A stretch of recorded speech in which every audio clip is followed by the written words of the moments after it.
வணக்கம் இடமலம் நேயர்களே. இன்று நம்முடன் திமுகவை குறித்து பேச வந்திருக்கிறார் வழக்கறிஞர் நெல்சன் அவர்கள். வணக்கம். வணக்கம். திமுக குறித்து நீங்கள் பேச போகிற தொடர் விஷயமா பார்த்தீங்கன்னா, ஏற்கனவே நம்ம தூய்மை பணியாளர்கள் அவங்கள திமுக அரசு எப்படி கைவிட்டது, அவங்கள எப்படி ரோட்டில் ரொம்ப நாள் உட்கார வச்சு அலட்சியப்படுத்துது, அது மட்டும் இல்லாமல் அவங்கள அப்புறப்படுத்தினது, அந்த விதம் பற்றிலாம் ஏற்கனவே நம்ம பேசியிருந்தோம். இன்னைக்கு அதோட தொடர்ச்சியாக பார்த்தீங்கன்னா, மதுரையிலும் இந்த மாதிரி ஒரு சம்பவம் அரங்கேற்க காத்திருக்கு அப்படிங்கிற மாதிரி ஒரு புது செய்தியை சொல்கிறீங்க. அதோட பின்னணி என்ன அப்படிங்கிறத வழக்கம். இல்லை, ஆக்சுவலாக என்னன்னா, இப்போ நம்ம திமுகவை கார்னர் பண்ணி நம்மளுக்கு எதுவும் ஆகப்போகிறது ஆளுங்கட்சியை தான் கேட்க முடியும். கரெக்ட். அதான் மக்களுக்காக ஒரு குறை தீர்க்கக்கூடிய ஒரு ஒரு நிர்வாகம்னா ஆளுங்கட்சி தான். அவங்கள தான் நம்ம கேள்வி கேட்க முடியும். அதனால தான் நம்ம பேசுகிறோம். இல்லை, நீங்கள் திமுக கார்னர் பண்ண நானும் விட மாட்டேன். ஏன்னா திமுகவை யார் கார்னர் பண்ணாலும் முதல் ஆளாக அவங்களுக்கு எதிர்ப்பு தெரிவிக்கிறது நானாக தான் இருப்பேன். இருந்தாலும் திமுகவை பற்றி நீங்கள் நியாயமாக எதாவது சொல்கிறீங்க அப்படின்னா கேட்குற ஒரு முதல் ஆளாகவும் இல்லை. அதாவது நியாயமாக இருந்துச்சுன்னா பேசுறது தப்பே இல்லை. அதாவது ஒரு 6 அம்ச சலுகைகளை அனௌன்ஸ் பண்ணாங்க. அதுக்கு பார்க்கறதுக்கு முன்னாடி இதை பார்த்துடலாம். அதாவது என்னன்னா, ராம்கி நிறுவனத்துக்கு கொடுக்கப்பட்ட கான்ட்ராக்ட் இருக்குல்ல, அதாவது சென்னையில் கிட்டத்தட்ட 10 ஆண்டுகளுக்கு ராம்கி நிறுவனத்துக்கு இந்த தூய்மை பணியாளர்கள் இந்த சோன் கிட்டத்தட்ட 2 சோனை கொடுத்தாங்க. திருவிகா நகர், அதுக்கப்புறம் இந்த ராயபுரம், இப்படி 2 வடசென்னை பகுதிகளில் கொடுத்தாங்க. கொடுத்ததுக்கப்புறமா அந்த தூய்மை பணியாளர்கள் ஒரு 12 நாட்களில் போராட்டம் பண்ணாங்க. போராட்டம் பண்ணதுக்கப்புறமா சுதந்திர தினத்துக்கு முந்தின நாள் என்ன பண்ணாங்க, போலீஸ் ஏவி விட்டு அடக்குமுறை பண்ணி இந்த நைட்டோட ஒரு 45 நிமிஷத்தில் கழிச்சு விட்டாங்க. நம்மளும் பார்த்தோம் அதை. அதுக்கப்புறமா அடுத்த நாள் புதுசாக ஒரு ஸ்கிரிப்ட் வருது. அது முதல்வரை பாராட்டி ஒரு பெரிய ஒரு ரோட் ஷோ மாதிரி மக்கள் வராங்க. ஃப்ரெண்டில் மேயர் பிரியா அவங்க இருக்காங்க, சேகர் பாபு இருக்காங்க. நேராக முதல்வர்கிட்ட நன்றி தெரிவித்து உணவரஞ்சின ஒரு விஷயத்தை நம்ம பார்த்தோம். எனக்கு என்னடா இது புதுசாக இருக்குது, இந்த மக்கள் தான் அதுக்கு முன்னாடி சாபம் விட்டாங்க, அதே மக்கள் இப்படி வந்துட்டாங்களே அப்படின்னு பார்க்கும்போது அந்த மக்கள் இந்த மக்கள் கிடையாது. அப்படியே ஸ்கிரிப்ட் பண்ணிட்டாங்க. ஒரு நாடகங்கள் இல்லை, இவங்க அதே மக்கள் இவங்க கிடையாது. நாடகத்தை ஸ்கிரிப்ட் பண்ணிட்டாங்க. இன்னொரு பக்கம் அந்த மக்கள் கொந்தளிக்கிறாங்க, அங்கே நாங்கள் போகவே இல்லை, அது நாங்களே கிடையாது, எங்களை இன்னும் கைவிட்டு தான் இருக்காங்க அப்படின்னு. ஆனால் இங்கே முதல்வரை சந்திச்சு சவுக்கு அவர்களுடைய வீட்டில் கழிவு ஊத்துன நபரும் உள்ளே இருக்காரு, எல்லாரும் உள்ளே இருக்காங்க. அதை விட்டுரும், அது 2வது உள்ள டாபிக். இப்போ என்ன மேட்டர்னா, ராம்கி நிறுவனத்துக்கு 10 ஆண்டுகள் இந்த கான்ட்ராக்ட் கொடுத்தாங்க இல்லை, சேம் அதே மாதிரி இதுக்கு முன்னாடியே அவர்லேண்டுன்னு சொல்லிட்டு ஆல்ரெடி ஒரு நிறுவனத்துக்கு ஏற்கனவே கம்பெனி அந்த கான்ட்ராக்டை கொடுத்து நடைமுறையில் இருந்துட்டு இருக்குது. அப்போ அரசு தரப்புல இருந்து இந்த 6 சலுகைகளை கொடுத்தாங்கல்ல. சரி. காலை உணவு, அதுக்கடுத்தது காப்பீடு திட்டம், அதுக்கடுத்து உயிரிழந்துட்டாங்கன்னா ஒரு 10 லட்சம் ரூபாய் இழப்பீடு, இது மாதிரி 6 சலுகைகளை கொடுத்தாங்க. இந்த 6 சலுகைகள் கொடுத்த உடனே அந்த மக்கள் என்னன்னா, நாங்கள் பிரைவேட்டு கீழே எல்லாம் இருக்கோம், அப்போ நம்ம அரசுக்கு கீழே இருந்தால் தானே இந்த சலுகைகள் கிடைக்கும்னு சொல்லிட்டு ஒரு போராட்டத்தை இன்னைக்கு தான் அறிவிச்சிருக்காங்க. ஏன்னா எங்களையும் அரசுக்கு கீழே கொண்டு வரணும். அப்போது ஏன்னா சென்னையில் இன்னும் அவங்க அரசு கீழே தான், மாநகராட்சி கீழே தான் இருக்காங்க, ஸ்டில் வேலை பார்த்துட்டு இருக்காங்க. இன்னும் ராம்கி கீழே போகல, ஆனால் கான்ட்ராக்ட் சைன் ஆகிடுச்சு, திட்டவட்டமாக அதையும் சொல்லிட்டாங்க. அப்போ இவங்களுக்கு சந்தேகம் வருது, நம்ம இப்போ அரசு கீழே இல்லை, நம்ம அப்போ அவர்லேண்டு கீழே எல்லாம் இருக்கும். அப்படிங்கிற பட்சத்தில் நம்ம ஏன் அரசு கீழே போகக்கூடாதுங்கிறத ஒரு போராட்டத்தை முன்வைக்கிறாங்க. அதுதான் முக்கியமான அவங்களுடைய மோட்டிவே. அப்போது என்ன ஆகுதுன்னா, ராம்கி ப்ளஸ் அவர்லேண்ட் இது 2மே ப்ரைவேட் கம்பெனிஸ். சரி. ப்ரைவேட் கம்பெனிக்கு கீழே வரக்கூடிய எந்த எம்ப்ளாயீஸ்க்குமே அரசு தரப்புலேருந்து வரக்கூடிய சலுகைகள் வழங்கப்பட மாட்டாது, அதுங்கிறது தெளிவாக புரிஞ்சுக்கோங்க. அதாவது என்னன்னா, நிறைய பேர் என்ன நினச்சிட்டு இருக்காங்கன்னா, சரி அப்போ சென்னையில் ராம்கி நிறுவனம் கான்ட்ராக்டை இனி கொடுக்க போகிறாங்க, அப்போ இந்த சலுகைகள் ஆல்ரெடி இந்த மக்களுக்கு கொடுத்துருவாங்கல்ல, ஸ்டில் அவங்க அந்த கான்ட்ராக்டுக்கு கீழே போகிறதுக்கு முன்னாடி வரைக்கும் அப்படிங்கிறத நினச்சிட்டு இருக்கீங்க. கரெக்டு தான். அந்த சலுகைகள் அவங்க போகிறதுக்கு முன்னாடி கொடுத்துருவாங்க. ஸ்டார்ட் பண்ணிட்டாங்கன்னா இந்த மக்களுக்கு கிடையாது இல்லை. தூய்மை பணியாளர்கள் தமிழ்நாடு மொத்தம் வேலை பார்த்துட்டு இருக்காங்க. வேலை பார்க்குற எல்லா தூய்மை பணியாளர்களுக்கும் இந்த சலுகை உண்டு. சரியா? இந்த சலுகை இருக்கிற பட்சத்தில் எல்லா துறைகளும் கிட்டத்தட்ட 11 சோன் தனியார் கீழே இருக்குது. அப்படி இருக்கிற பட்சத்தில் எப்படி இந்த மக்களுக்கான பயனளிக்கக்கூடிய ஒரு சலுகைகளாக இது இருக்கும்? ஏன்னா அந்த கேள்வி தான். ஏன்னா பிரியா அவர்கள், மேயர் மகேஷ்குமார் அவர்கள், துணை மேயர், 2 பேருமே திட்டவட்டமாக ஒரே ஒரு விஷயத்த கிளியராக சொல்லிட்டாங்க. என்னன்னா, ராம்கிக்கு வழங்கப்பட்ட டெண்டர் கன்ஃபார்ம் ஆயிடுச்சு, சைன் ஆயிடுச்சு, அது திரும்ப பெற மாட்டாதுங்கிறத கிளியராக சொல்லிட்டாங்க. 2வது விஷயம், பத்திரிகையாளர் கேள்வி கேட்குறாங்க, ஏமா இது இந்த மக்களுக்கு பணி நிரந்தரம் செய்யப்படுமா அப்படிங்கிற ஒரு கேள்வி வைக்கிறாங்க. ஃபர்ஸ்ட் விஷயம். 2வது, இந்த கான்ட்ராக்ட் தனியாருக்கு கொடுக்கப்பட மாட்டாதா அப்படிங்கிற ஒரு கேள்வி கேட்குறாங்க. கொடுப்பீங்களா இல்லை அரசு தான் வச்சுருக்கோமா அப்படின்னு. 2த்துக்குமே அவங்க கொடுத்த பதில் என்னென்னா, இல்லைன்னு சொல்லலை, இந்த மக்களுக்காக நாங்கள் நிற்போம், ஒரு பதில் சொல்ல எதுவும் சொல்லலை. கான்ட்ராக்ட் ஆல்ரெடி இஷ்யூ ஆல்ரெடி கோர்ட்டில் நிலுவையில் இருக்குது, வழக்கு அங்கே இருக்கிறதுனால நாங்கள் அதை பற்றி பேச முடியாது அப்படிங்கிறத சொல்லிட்டாங்க. ஆனால் எதை தெளிவாக சொல்லியிருக்காங்கன்னா, அப்போ எப்படி இந்த துறை வழக்கு கோர்ட்டில் நிலுவையில் இருக்கும்போது எப்படி உங்களால் தனியாருக்கு கொடுக்க முடியும், அதை அதை கான்ஃபிடென்ட்டாக அதை ஆமான்னு சொல்லிட்டாங்க இல்லை. அதாவது கோர்ட்ல நிலுவையில் இருக்கும்போது எப்படி நீங்க ஒரு துறையை, அதாவது இப்போ என் வீடு ஸ்டேல இருக்கு, ஒரு பிரச்சனையில இருக்கு, நான் என்ன பண்ணியிருக்கேன், ஸ்டே வாங்கி வச்சிருக்கேன், இல்லை ஏதோ ஒரு வந்து வில்லங்க இறக்கி ஏதோ ஒன்று இருக்கும்போது நான் எப்படி இன்னொருத்தவங்களுக்கு விற்க முடியும்? அது வந்து சட்டவிரோதமானது. கரெக்டா? சட்டவிரோதமா இருக்கும்போது இந்த துறை ஆல்ரெடி பிரச்சனை இருக்கும்போது எப்படி இன்னொரு தனியாருக்கு கொடுக்க முடியும்? ஆனா கான்ட்ராக்ட் சைன் ஆயிடுச்சு, நான் திட்டவட்டமா தெளிவா சொல்லிட்டாங்க. ஏன்னா அவங்களுக்கு வந்து தனியாருக்கு கொடுக்க வேண்டியதான் முன்னுரிமையா இருக்கு. இந்த மக்களுக்கான முன்னுரிமை இல்லை. அப்ப அதுக்கு தெளிவா சொல்றாங்க, இதுக்கு தெளிவா சொல்லல. அப்படிங்கிற பட்சத்துல இந்த 6 சலுகைகள் எப்படி இவங்களுக்கு போய் சேரும்? அந்த சேர்ந்துரும்னு நம்பிக்கையில இந்த மக்கள் மதுரையிலேருந்து போராடுறாங்க. அவர்லாண்டு கம்பெனிக்குள்ள நாங்க இருக்க விரும்பல, நாங்களும் அரசு கீழே வரோம் அப்படி. அதிருப்தி வெளில வர ஆரம்பிச்சிருக்கா இல்ல போராட ஆரம்பிச்சிட்டாங்கன்னு சொல்றீங்களா? இல்ல, இன்னைக்குதான் முதற்கட்டமா அந்த மக்கள் வந்து கோரிக்கை வைக்கிறாங்க. காலையில நான் நியூஸ் பார்க்கும்போது அந்த மக்கள் எல்லாருமே கொந்தளிச்சு ஒரு 100 பேர்கிட்ட ஒன்று சேர்ந்து போராடுறதுக்காக முன்னெடுத்திருக்காங்க. ஓகே. இப்போ அது என்னன்னா, சிம்பிளா கிட்டத்தட்ட ஒரு 10 ஆண்டுகளுக்கு ஒரு கம்பெனி கான்ட்ராக்ட் கொடுத்துட்டாங்கன்னு வைங்களேன். இப்போ நான் வந்து அந்த ராம்கி நிறுவனம் வைங்களேன், 10 ஆண்டுகள் கான்ட்ராக்ட் கொடுத்துட்டாங்கன்னா, இந்த மக்கள் போராடினாங்கன்னு வைங்களேன், இவங்களை விட்டுட்டு எனக்கு வேலைக்கு அடுத்தது ஆள் எடுக்கிறதுக்கு எனக்கு நிறைய ஆப்ஷன்ஸ் இருக்கு. ஹிந்திக்காரனே எடுக்கலாம், நான் யாரை வேணாலும் எடுக்கலாம், அது என்னோட விருப்பம். நான் யார்கிட்டையும் கவர்மெண்ட் கிட்டையும் கேட்க வேண்டிய அவசியம் இல்லை, யார்கிட்ட கேட்க வேண்டிய அவசியம் இல்லை. அப்படிங்கிற பட்சத்தை இந்த மக்கள் போராடினாங்கன்னா இவங்களுக்கு தான் லாஸ், இருக்கிற வேலையும் போயிடும். அந்த ஒரு பயம் இருக்கும்ல, அந்த பயம் இருக்கும்ல. கரெக்ட். ஏன்னா ஏதோ ஒரு விதத்துல கான்ட்ராக்ட் டெம்பரரி வேலை, பெர்மனன்ட் கிடையாது.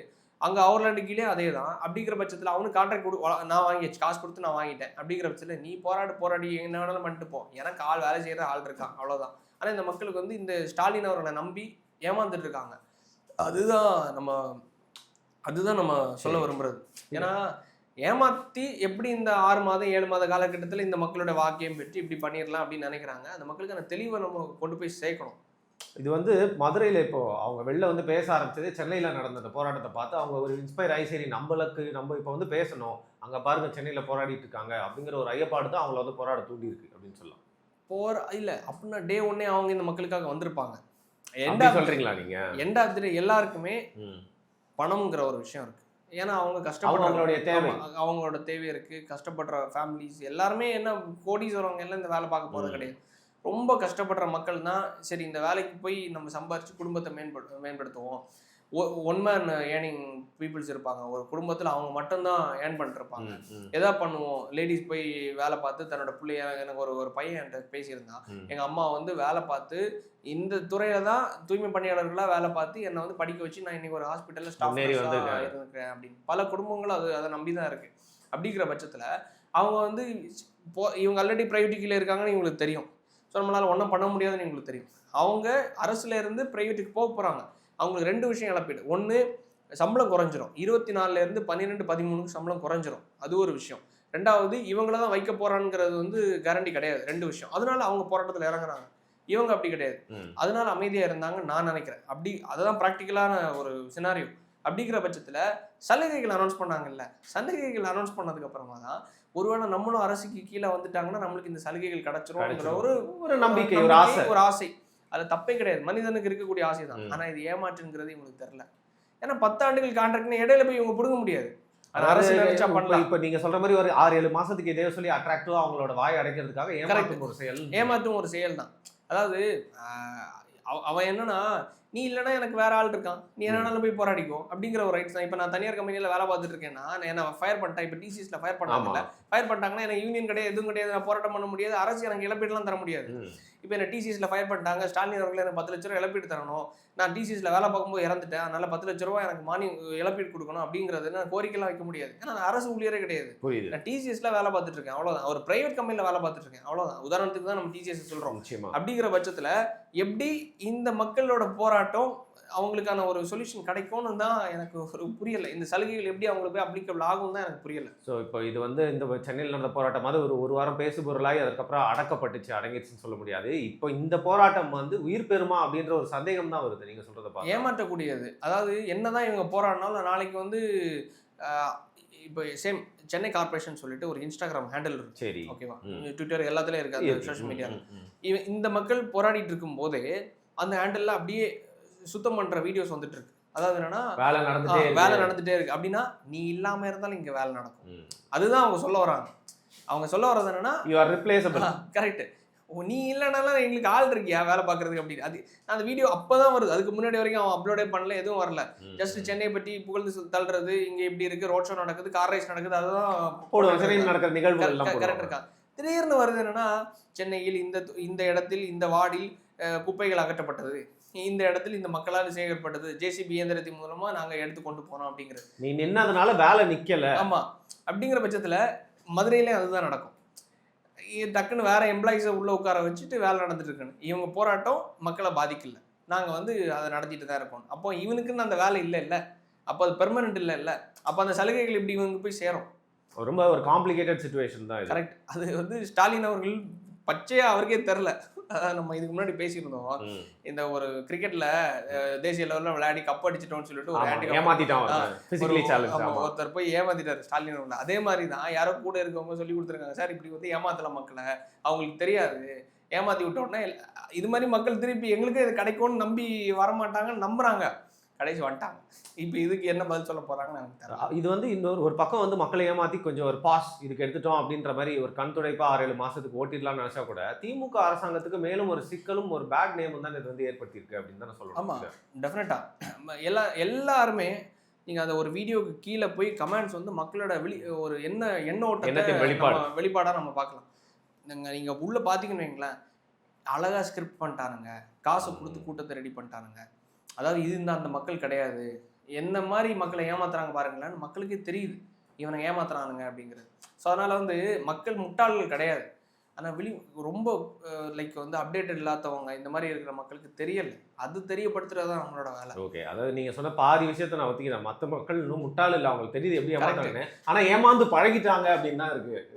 அந்த மக்களும் கடைசியில் என்னன்னா 1000க்கு 2000க்கு 5000க்கு ஏமாந்து பழகுறாங்க. விளிம்பு நிலையில இருக்கிற மக்களும் அதே தான், 1000க்கு 2000க்கு 5000க்கு பழகிடுறாங்க. ஆனால் கடைசியில் நம்ம ஒரு வாழ்வாதாரத்துக்கே கேள்விக்குறியா இருக்கிற சிச்சுவேஷன்ல தான் போராடுறோம்னு வராங்க. உங்களை வேரோட பிடுங்கி போட்டுறாங்க. அதுக்கு மேலே அந்த 5000 2000 எப்படி உங்களுக்கு வந்து உதறப்போ யோசிச்சு பாருங்க. நம்ம வீட்டில் நான் இருக்கேன், நீங்க இருக்கீங்க, நம்ம அம்மா இப்போ வேலைக்கு போயிட்டு இருக்காங்க, அப்பா கிடையாது, அப்படிங்கிற சுச்சுவேஷன்ல அவங்க வேலைக்கு இல்லைன்னா அடுத்த மாசத்துல நமக்கு யார் சோறு போடுவோம்? அழகா சொல்றாரு ஒருத்தர், உங்களுக்கு நாங்க வந்து ரேஷன் கடையில 20 கிலோ அரிசி கொடுக்குறோம், கோதுமை கொடுக்குறோம், அதை வச்சு சாப்பிட்டுட்டு நீ உயிர் வாழ்ந்துக்கோ அப்படின்னு சொல்லிட்டு. அப்போ அரிசியும் இதுவும் நாங்க வேலை பார்த்து கஷ்டப்பட்டு தானே நாங்க சம்பாதிக்கிறோம், வீட்டுல இருந்து ஓசில நம்ம வாங்கி பேசுற மாதிரி இருக்கு. ஆமா, ஏதோ அடிமைகளை ட்ரீட் பண்ற மாதிரியே தான். இப்போ அதான் சுதந்திர தினத்துக்கு என்னன்னா, நம்ம இதுக்கு முன்னாடி 1947க்கு முன்னாடி இவங்களுக்கு வெள்ளக்காரங்கிட்டேருந்து தனியார்கிட்டேருந்து நம்ம எல்லாம் போனோம், நமக்கான துறைகளை டெவலப் பண்ணணுங்கிறதுனால தான் பண்ணாங்க. அதுக்கு அடுத்தது அடுத்த அரசாங்கம் வரும்போது மேக் இன் இந்தியான்னு கொண்டு வந்தாங்க, எல்லாமே இந்தியாவோட துறைகளை டெவலப் பண்ணுறதுக்காக. ஆனால் இப்போ எல்லா துறைகளும் பிரைவேட்டுக்கு போயிட்டு இருக்கும்போது நாளைக்கு திருப்பி இன்னொரு சுதந்திரம் வந்து பிரைவேட்டுக்கிட்டேருந்து நம்ம போராடி வாங்கக்கூடிய ஒரு சுச்சுவேஷன் வந்துடக்கூடாதுங்கிறதுக்காக தான் ஒவ்வொரு துறைகளும் பிரைவேட்டுக்கு போகும்போது மக்கள் போராடுறாங்க. ஏன்னா மேலே இருக்கவங்க டைரெக்டாக வித்துடுறாங்க ப்ரைவேட்டுக்கு, ஏர் இண்டியா டாட்டாவுக்கு போயிடுச்சு, அந்த மாதிரி இப்போ துறைமுகங்கள்லாம் அதானிக்கு அந்த மாதிரி கொடுத்துட்றாங்க. இங்கே அப்படி கிடையாது. இங்கே எப்படின்னா பிபிபின்னு சொல்லிட்டு ஒன்று ஃபாலோ பண்ணுறாங்க, பப்ளிக் ப்ரைவேட் பார்ட்னர்ஷிப்னு சொல்லிட்டு. அது எப்படின்னா, நான் என்னோட துறை இருக்குது, நான் தான் அரசாங்கம், என்னோட துறை இருக்குன்னா அந்த துறையை நான் உங்களுக்கு கொடுத்துறேன், 10 ஆண்டுகள் 20 ஆண்டுகள் லீஸ் இல்லை கான்ட்ராக்ட் அடிப்படையில் கொடுத்துட்டு, நாளைக்கு 90% சினாரியோவில் இது என்ன நடக்குது தெரியுமா, அதை நான் எக்ஸ்டெண்ட் பண்ணிகிட்டே இருக்கேன். நீங்கள் என்ன பண்ணுறீங்க, திருப்பி 5 ஆண்டுகளுக்கு 10 ஆண்டுகளுக்கு கான்ட்ராக்டை எக்ஸ்டெண்ட் பண்ணுறீங்க, இல்லை இன்னொரு கான்ட்ராக்டருக்கு கொடுக்குறாங்க. கிளாம்பாக்கம் பஸ் ஸ்டாண்டு பிவிபின்னு ஒரு கம்பெனிக்கு கீழே இருக்குது. இது மாதிரி பல கம்பெனி கீழே தான் ஒவ்வொரு துறைகளும் இருக்குது.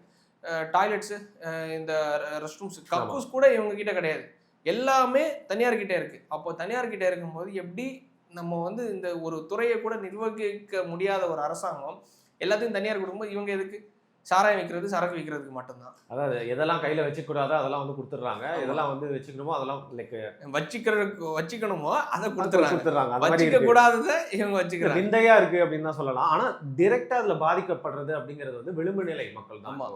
எந்த துறையை நீங்க தனியார் மயமாக்கினாலும் டிரெக்டா பாதிக்கப்பட்ட விளிம்பு நிலை மக்கள் தான். அண்ட் குறிப்பா இந்த தூய்மை பணியாளர் விஷயத்துல வந்து அவங்க விளிம்பு நிலை மக்கள் அந்த திட்டத்துல வந்து அநியாயத்துக்கு அவங்கள வாழ்வாதாரமும் சேர்ந்து வந்து போகுது அப்படிங்கிறது ஒரு பெரிய பிரச்சனையா இருக்கு. அது பார்க்கக்கூடிய மக்களுக்கு அது தெரிய மாட்டேங்குது. நம்ம நல்லா தானே இருக்கோம், நம்ம வீட்டுக்கு நம்ம வயிறு நிறையிறது இல்லை, நம்ம புள்ள நல்லா இருக்கு அப்படிங்கிறத நினைச்சிட்டு இருக்காங்க. இல்ல அடுத்த வீட்டில் தான் இந்த பிரச்சனை அப்படின்னு சொல்லிட்டு நாளைக்கு டிசிஎஸ்ல ஃபயர் பண்ற மாதிரி ஒன்னே ஃபயர் பண்ணும்போது நீயே நடுத்தருவில் தான் நிற்கும். உங்க வீட்டு வாசலுக்கு இந்த பிரச்சனை வந்து நிற்கும், யாரோ ஒரு கூட்டத்துக்கு மட்டும் நடக்குது அப்படிங்கிற மாதிரி நம்ம நினைச்சக்கூடாது. நாளைக்கு நம்மளுக்கும் இது ஒரு செயின் ரியாக்ஷனா வந்து நிற்கும். தனியார் மயப்படுத்துறது அப்படிங்கிறதே வந்து பார்த்தீங்கன்னா அது ஆரம்பத்துல இருந்தே அதுக்கு எதிராக பேசி ஒரு நிலைப்பாடை எடுத்தாதான் இந்த மாதிரி வந்து பார்த்தீங்கன்னா முடிகிற காலத்துல வந்து போராடுறது மூலியமா அது ரொம்ப வீண் அப்படிங்கிற மாதிரி ஒரு பிட்டர் டு தான் அது. வீண்லாம் கிடையாது. இப்போ வேற ஒன்றும் இல்லை, அரசு நினைச்சாங்கன்னு வைங்களேன், நினைச்சா பண்ணலாம். ஒரு துறையை திருப்பி நானே எடுத்து நடத்துறேன்னு சொல்லலாம். ஏன்னா 40,000 கோடி 50,000 கோடி ஒரு ஆண்டுக்கு எங்கேருந்து வருமானம் வருது? டாஸ்மாக்லேருந்து வருமானம் வருது. கரெக்டு தானே? ஆமா. சேம் இவன் இருக்கான்ல ராம்கி. ஆமா. ராம்கி என்ன பண்றான்னா, ராம்கி வந்து ஆக்சுவலாக நம்ம நினைச்சிட்டு இருக்கிறது வந்து ராம்கிங்கிறது வந்து ஒரு ஆந்திராவை சார்ந்த ஒரு கம்பெனி, அந்த கம்பெனி தான் நடத்திட்டு இருக்காங்க. சரி. ஆக்சுவலாக ராம்கிங்கிறது வந்து இந்தியாவை சார்ந்த கம்பெனியாக இருந்தாலும் அது கம்ப்ளீட் ஓனர்ஷிப் யார்கிட்ட இருக்குன்னா கால்பர்ட் டிராவிஸ் ராபர்ட்ஸ்னு சொல்லிட்டு கேகேஆர் அன்னைக்கு பேசியிருந்தோம், அந்த கம்பெனி கிட்ட தான் இருக்கு. ஓனர்ஷிப் யாருன்னா வெள்ளக்காரனோட. அவன் உலகம் மொத்தம் இந்த குப்பைகளை எடுத்து அதுல இருந்து பயோகேஸை தயாரிச்சு லாபங்கள் சம்பாதிக்கிறான். அப்போ அதோட வால்யூம் எங்கே இருக்குன்னு பாருங்க. அதுலேருந்து வரக்கூடிய பணம் எப்படி இருக்குன்னு பாருங்க. அப்போ இவன் நடத்தினான்னா அதுலேருந்து 10,000 கோடி ரூபாய் இங்கேயும் சம்பாதிக்கலாம்ல. ஆமா, மக்களை சரக்கை கொடுத்து அவனை வந்து ஒரு முட்டாளாவே ஒரு இது வச்சுக்கிறதுக்கும் போதையிலே வச்சுக்கிறதுக்கும் இந்த துறைகளை அவன் டெவலப் பண்ணா நம்ம அரசு எப்படி இருக்கும்? இல்லை, ஒரு சிறந்த ஒரு சிந்தனை, ஒரு நிதர்சனமான கேள்வி தான். ஆனால் அரசாங்கம் வந்து பார்த்தீங்கன்னா அந்த 6-7 மாசத்துல எப்படி வந்து வித்தியாசமாக வந்து கம்பு சுற்றி மக்களை தமிழ்நாடு நலம் காக்கும் ஸ்டாலின் இது மாதிரி நிஜமா லாங் டேர்மா வந்து மக்களுக்கும் அரசாங்கத்துக்கும் அரசு இயந்திரத்துக்கும் வந்து பயன்படுற மாதிரியான திட்டங்களை யோசிக்கிறாங்களா அப்படிங்கிற சந்தேகமாக தான் இருக்கு. நீங்க சொன்ன மாதிரி இதை மக்கள்கிட்ட கொண்டு போய் சேர்க்கறது தான் நம்மளோட டியூட்டியா இருக்கு. அதனால தான் இந்த தலைப்படுத்தி உங்ககிட்ட வந்து கேள்வி கேட்டிருந்தேன். மிக்க நன்றி உங்களோட நேரத்துக்கு பதில்.